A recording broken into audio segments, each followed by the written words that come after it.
Welcome to the New York Jets offseason, where it feels like every other day we're talking about drama. Mecole Hardman, former New York Jet, goes on a podcast with Ryan Clark and exposes the New York Jets in his eyes and really brings to light what went wrong with the New York Jets. Thomas Morstead clapped back on him defending our New York Jets. Make sure you guys re-sign him, by the way, Joe Douglas. And also, we heard something very interesting from Hardman, that he called Mahomes and the Chiefs GM to tell him to come get me, which could be tampering. Now, Joe Douglas is right now speaking at the Combine, and he was asked about that, and it seemed like the Jets could be talking about a tampering possibility with Hardman and the Kansas City Chiefs. A lot to unpack here. We're going to break it all down in this video, folks. Don't forget to sound off in the comments and let me know your thoughts of the overall, situation right here with Mecole Hardman and the New York Jets. Hit that like button and subscribe if you're new to the channel. With that being said, let's get straight into business and talk about what we saw from Mecole Hardman, what actually happened. So here's a tweet from Rich Tamini, basically quoting everything we heard from Hardman on the podcast. I can link the entire podcast down below in the description if you guys want to check it out. I'm not going to play the video because it is really long, so definitely go check it out if you want to see the actual footage of Mecole Hardman saying these things word for word. So let's break it down.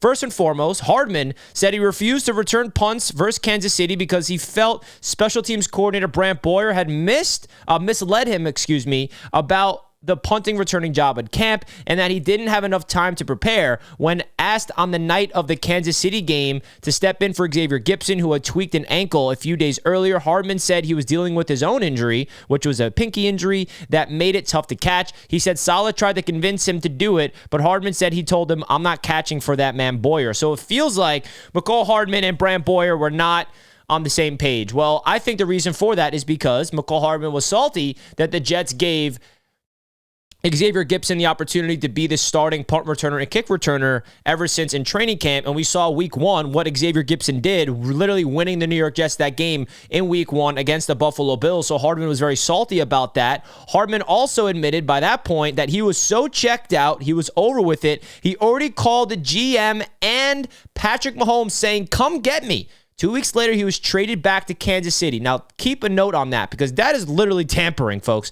On why it didn't work out with the Jets, Hardman said, "It's the lies and the way they handled me. I didn't like it at all." He made it clear that other than Garrett Wilson, he felt like he was good or better than any wide receiver on the team. And then he went on to talk crap about Nathaniel Hackett, saying that there's no set standard on the New York Jets offense like there is on defense. Now, that's honestly true.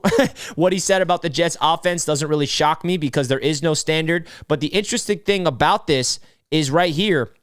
Thomas Morstead tweeted this out today. "Be careful getting information from disgruntled former employees. Getting beat out by a rookie free agent after being guaranteed millions of dollars is tough to deal with. Entitlement is a killer of opportunity. You have to earn it every year." So Thomas Morstead came out here and defended the New York Jets in this entire situation. Really cool to see this. Jets, please re-sign Thomas Morstead. Now listen, this is a lot that's going across the NFL. Everyone's going to be probably siding with Hardman here. But the reality is the New York Jets made a decision to give Xavier Gipson the opportunity, and it did not make Hardman happy, which resulted in him getting traded, which brings me to the final point, which is Joe Douglas was asked by reporters in Indianapolis right now on whether he'd asked the NFL to check into whether the Chiefs tampered with Mecole Hardman. Douglas said, quote, "Those comments that definitely resonated with us." So that's basically a yes. So look out for the New York Jets to talk to the NFL league office about potential tampering. Because if Mecole Hardman in the middle of the year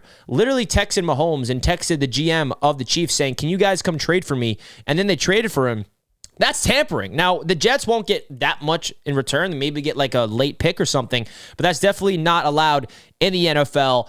Definitely interesting to see this right now. Mecole Hardman really exposing the Jets offense, saying that there's no set standard, that it's Aaron Rodgers' show, and when Aaron Rodgers went down, they had no idea what to do, and that was pretty much true right there. But the other thing about it, just inflating his ego, saying, "I'm better than this player, I'm better than that player. The only player that I'm not better than is Garrett Wilson." He's kept going on and on about that. And then for Thomas Morstead to come out there and kind of clear the air and just defend the New York Jets, it's a breath of fresh air. So shout out to Thomas Morstead. Guys, let me know your thoughts in the comments. I hate making videos like this because I hate drama, but I cover the Jets here on Jets Media, so I got to make videos about what's going on related to our New York Jets. I'll talk to you guys next time. Let me know your thoughts in the comments. Hit that like button. We'll see you next time. Peace.